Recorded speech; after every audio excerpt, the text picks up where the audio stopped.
Assalamualaikum warahmatullahi wabarakatuh.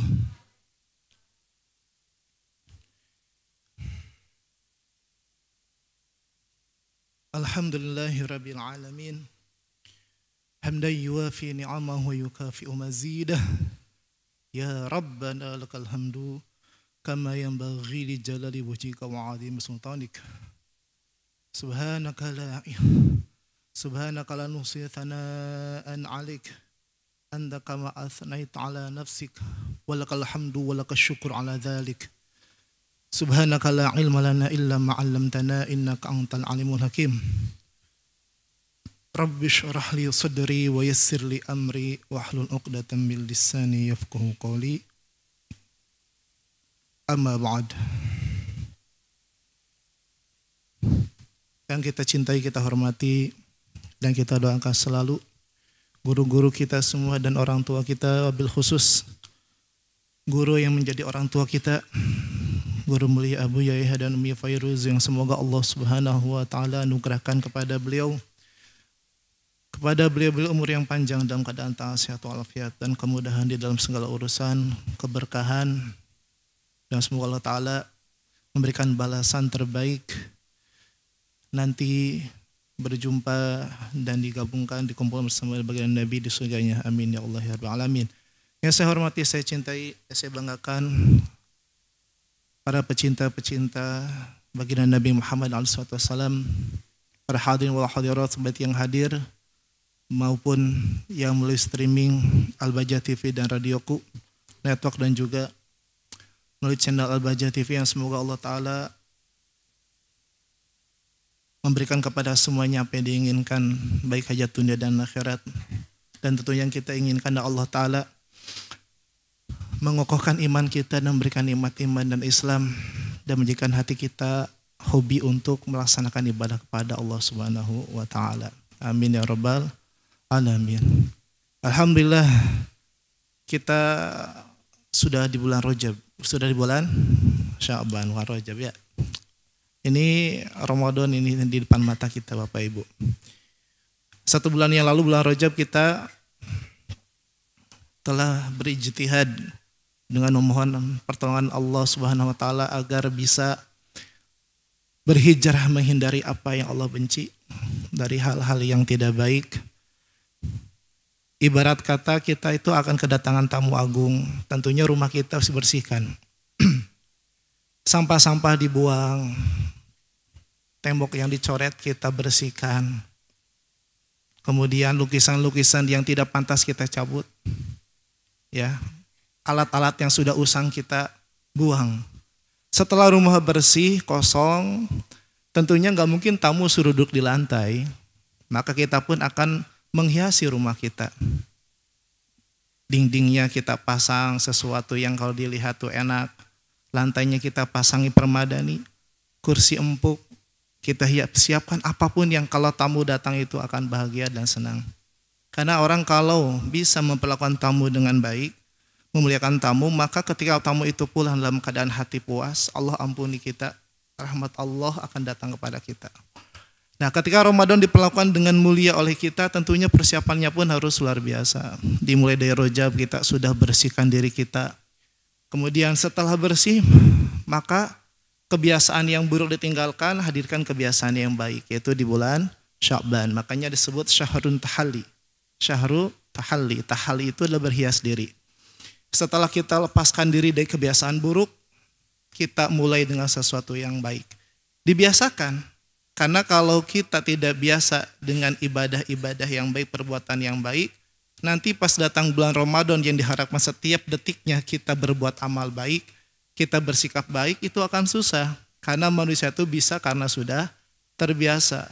Maka pembiasaan inilah yang menjadikan orang itu bisa. Ada orang pengen qiyamul lail di bulan Ramadan supaya dapat juga tuh Lailatul Qadar, ya, maka latihan dong. Masa nunggu qiyamul lail nanti pas bulan Ramadan, ya, itu tarawihnya aja baru setengah babak udah babak belur itu. Karena tidak biasa dia membangunkan malam dengan menghidupkan malam dengan sholat-sholat sunnahnya. Maka ini kita masih ada waktu dan di bulan Sya'ban nih, perbiasakan diri ya sholat sunnah di waktu yang disunahkan, perbanyak amal baik. Ada saat-saat kita tidak punya tugas kewajiban pekerjaan, bacalah Al-Quran, bacalah salawat, supaya pembiasaan ini terbawa di bulan Ramadan menjadi ringan ya. Karena Ramadan satu kebaikan pun Allah Ta'ala lipat gandakan gitu. Jadi sayang sekali kalau di Ramadan kita hanya terkulai lemas, tidur di atas bantal, azan sholat, tidur lagi sampai maghrib, baru ceria. Baru ceria makan banyak, tumbang lagi. Ya, kenapa? Karena semangatnya bukan di ibadah, tapi semangatnya isqatul ujub. Isqatul ujub itu yang penting selesai gitu. Sementing saya tidak dosa gitu. Tapi ada yang lebih agung daripada itu. Bagaimana di bulan Ramadan ini kita mendapatkan kemuliaan yang Allah janjikan kepada hamba-hambanya yang memang bisa menghidupkan dan memakmurkan bulan suci Ramadan. Maka kesempatan itu tidak bisa kita maksimalkan kalau hari ini kita tidak berlatih. Maka berlatih yang banyak, sehingga ada yang pula puasa di bulan Rajab full, di bulan Syaban dimaksimalkan. Nanti Ramadan ringan. Ada orang tuh nunggu puasa, nunggu bulan Ramadan aja. Ya, hari pertama itu sudah itu wajahnya pucat ya, bibirnya kering, tangannya gemetar. Itu jam 4 sore udah hampir hilang nyawa itu. Kenapa? Karena tidak biasa membiasakan diri untuk berpuasa. Maka Ramadan kita maksimalkan. Supaya maksimal dah biasakan diri kita di bulan Syaban ini untuk melakukan hal-hal yang berpahala gitu. Insya Allah semuanya mendapatkan kemuliaan bulan suci Ramadan. Amin ya rabbal alamin. Baik. Kita lanjut dengan merojaah tafsir Al-Quran sampailah kepada ayat kedua dari surat Ar-Ra'd, yang mungkin mohon maaf apabila kami tidak bisa maksimal dan bisa seperti guru mulia untuk menyampaikannya.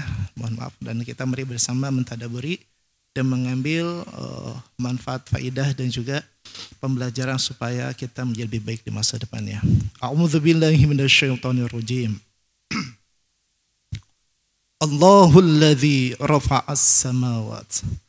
Allahul ladzi rafa'as samawati bighairi 'amadin tarawnaha. Thumma istawa 'alal 'arsy wa sakhkhara asy-syamsa wal qamara kullun yajri li ajalin musamma. Yudabbirul amra yufassilul ayati la'allakum biliqa'i rabbikum tuqinun. Ayat yang kedua dari surat Ar-Ra'd ini diawali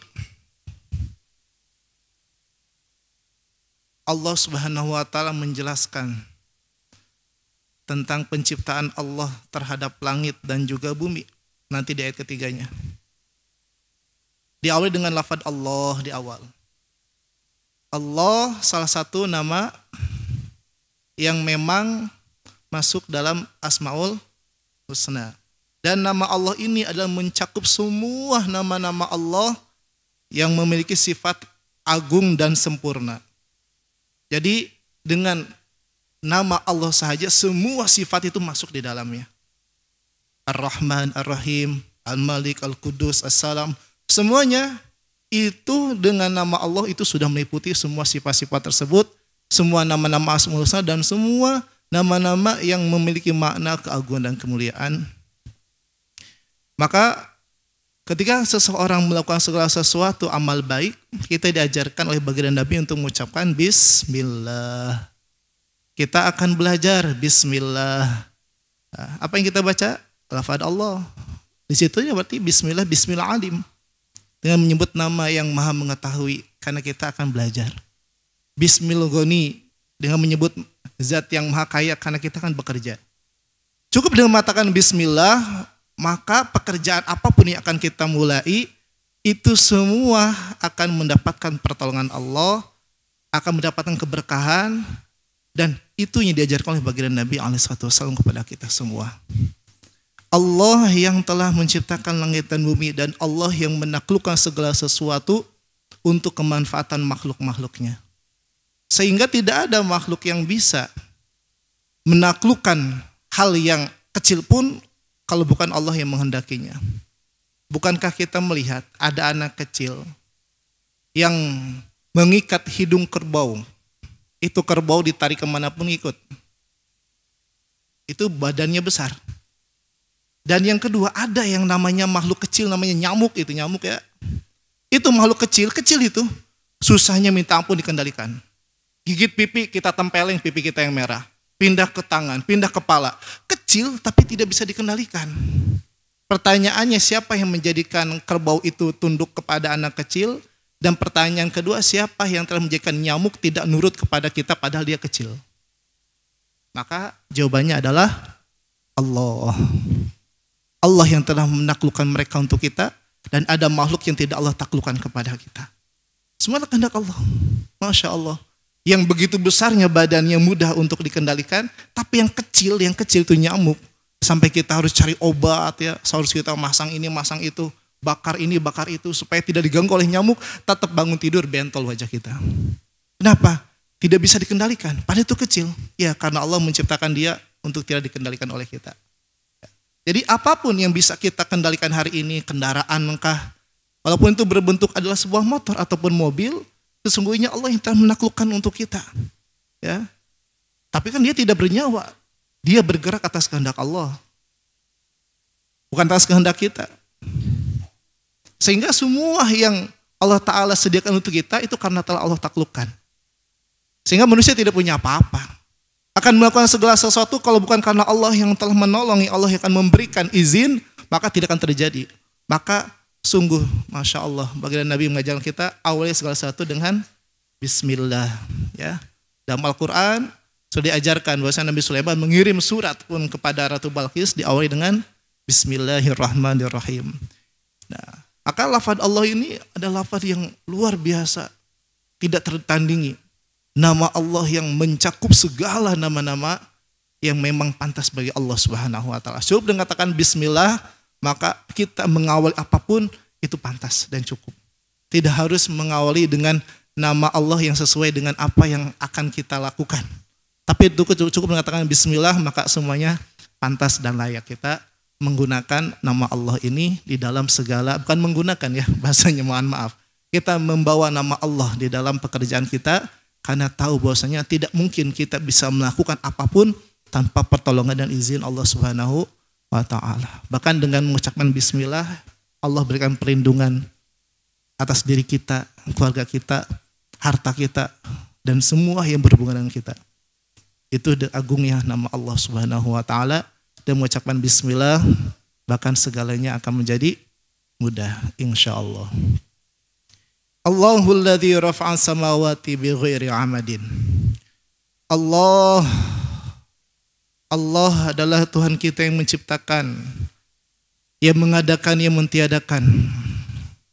Maka Allah adalah alamun ala wajibil wujud, yang wajib wujudnya. Artinya wajib di sini Bapak Ibu, mohon maaf, bukan masalah fikih, adalah yang akal kita itu tidak mungkin menolak keberadaannya. Akal kita itu mengharuskan adanya makhluk di dunia, adanya makhluk di langit dan bumi. Itu tidak mungkin ada sendiri, melainkan harus ada yang menciptakan. Maka Allah Subhanahu wa taala ada zat wajibul wujud, yang wajib wujudnya itu. Artinya tidak mungkin tidak ada. Maka orang-orang yang memahami pemahaman tentang tidak adanya Tuhan, itu orang mengalami kekurangan. Atau sisi lain, dia akalnya belum sempurna. Karena tidak sampai kepada derajat memahami dirinya itu diciptakan. Bahkan kalau disodorkan satu pena, lalu kita tanyakan kepada dia, kamu percaya tidak kalau saya katakan pena yang kecil ini ada tanpa dia menciptakan? Dia tiba-tiba ada di saku saya. Tiba di saku saya, apa kamu percaya? Kata si ateis, enggak mungkin.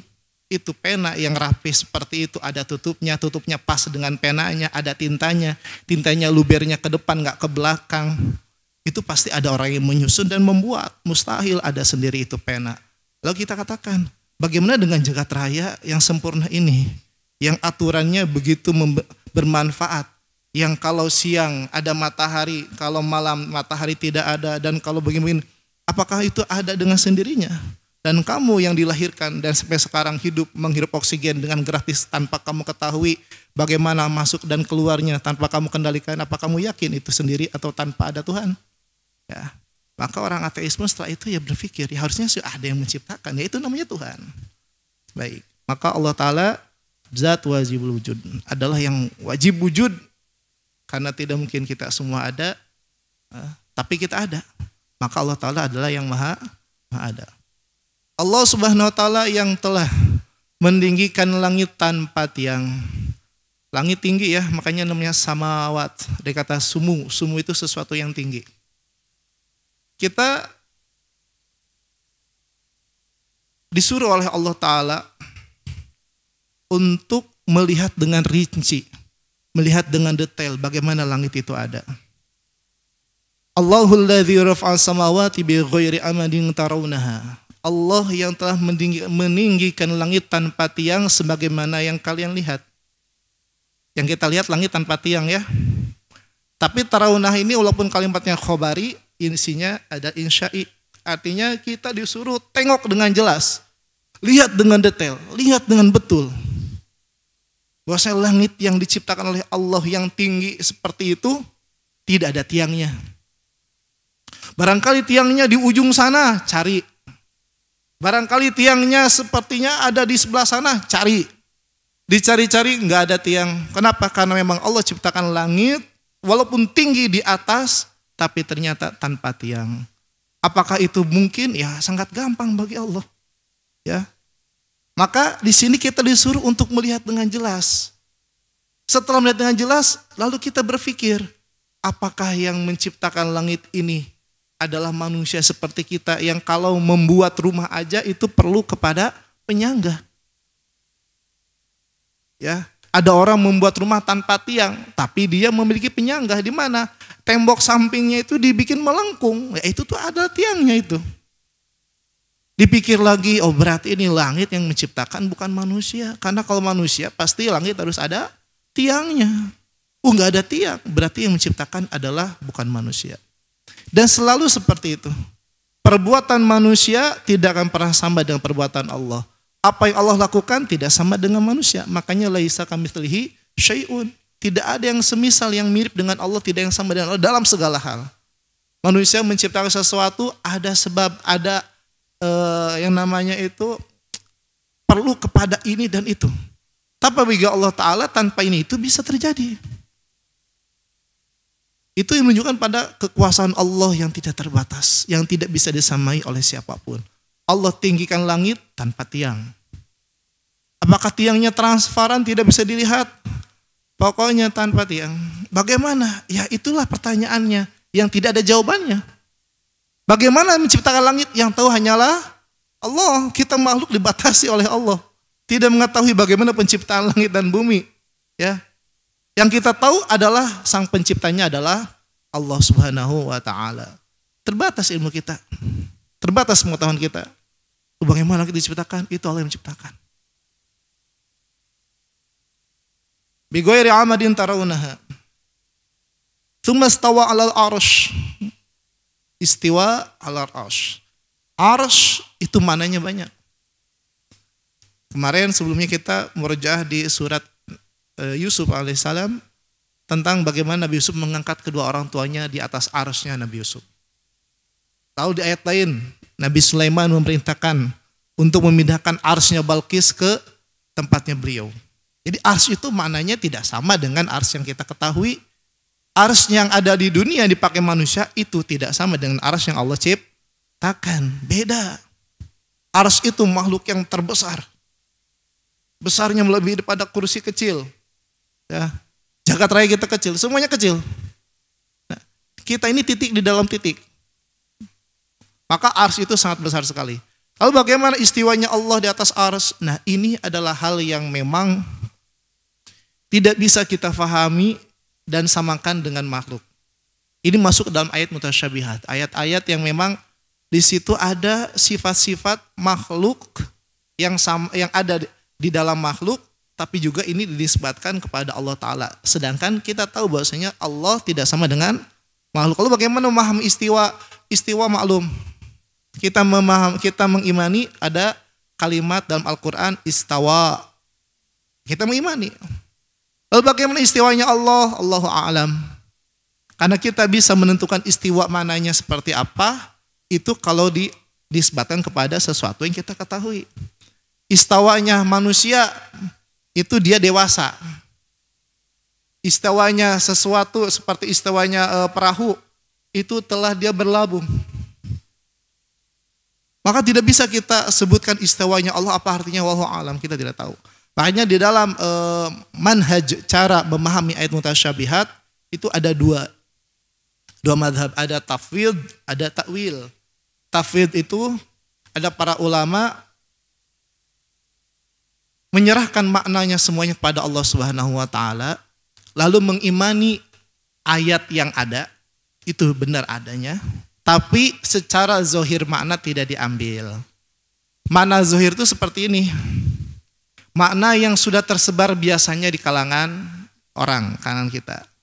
Seperti kalau mengatakan yadun itu tangan. Terbersit di dalam pikiran kita, kata tangan itu yang terpikir adalah tangan. Tangan kita, tangan yang digunakan untuk kita mempermudah kehidupan kita. Itu kan makna zohir. Nah, di dalam mazhab tafwid itu tidak diambil makna zohir itu karena tidak sesuai dengan kemuliaan Allah Subhanahu wa taala. Lalu makna gimana? Ya sudah, maknanya dikembalikan kepada Allah, ayatnya kita imani seperti itu, tapi makna zohir yang tidak sesuai dengan kemuliaan Allah kita tidak terima, itu tafwid. Yang kedua yang menggunakan metode takwil adalah memahami ayat tersebut, kalimat tersebut dengan ilmunya. Di antara ilmunya ada ilmu bahasa Arab. Karena Al-Quran diturunkan dengan bahasa Arab. Nah, di dalam bahasa Arab itu ada hakikat, ada majaz. Di dalam bahasa Arab itu ternyata satu kata memiliki banyak arti, tidak hanya satu. Sehingga untuk kata yadun saja itu ada makna kekuasaan. Ya, semua urusan selesai di tangan dia. Apa tangan dia yang bekerja? Bukan. Urusan itu kalau dipegang oleh beliau yang merupakan pejabat, selesai karena memiliki kekuasaan. Nah, itu yang mazhab takwil mencari makna yang paling sesuai dengan keagungan Allah Subhanahu wa taala. Nah, dari dulu ada dua mazhab ini. Yang satu benar-benar menyerahkan maknanya kepada Allah, yang satu mazhab takwil mencari makna yang sesuai dengan keagungan Allah Subhanahu wa taala, tentunya dengan ilmunya. Nah, adapun yang salah adalah mencari makna sesuai dengan hawa nafsu, disesuaikan dengan pandangan dia, itu yang salah. Maka haram. Maka istawa ini adalah termasuk ayat mutasyabihat yang cara memahaminya pun harus menggunakan metode yang sesuai. Wasakhara syamsa wal qamara kullu yajri li ajali musamma. Dan Allah yang telah menaklukkan matahari dan bulan, yang mana semuanya akan selesai.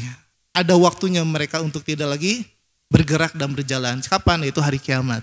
Kenapa di sini hanya matahari dan bulan? Karena ini yang paling besar yang kita lihat. Ya, bintang-bintang yang paling kita lihat dan bermanfaat dan kita ambil faidahnya dan dijadikan sebagai waktu, penanda waktu adalah matahari dan bulan. Itu yang mengendalikan adalah Allah Subhanahu wa taala. Yudabirul amr yufassilul ayat. Kemudian Allah Subhanahu wa taala yang memberikan kepada kita pelajaran bahwasanya segala sesuatu amal perbuatan itu akan ada dampaknya di akhirat.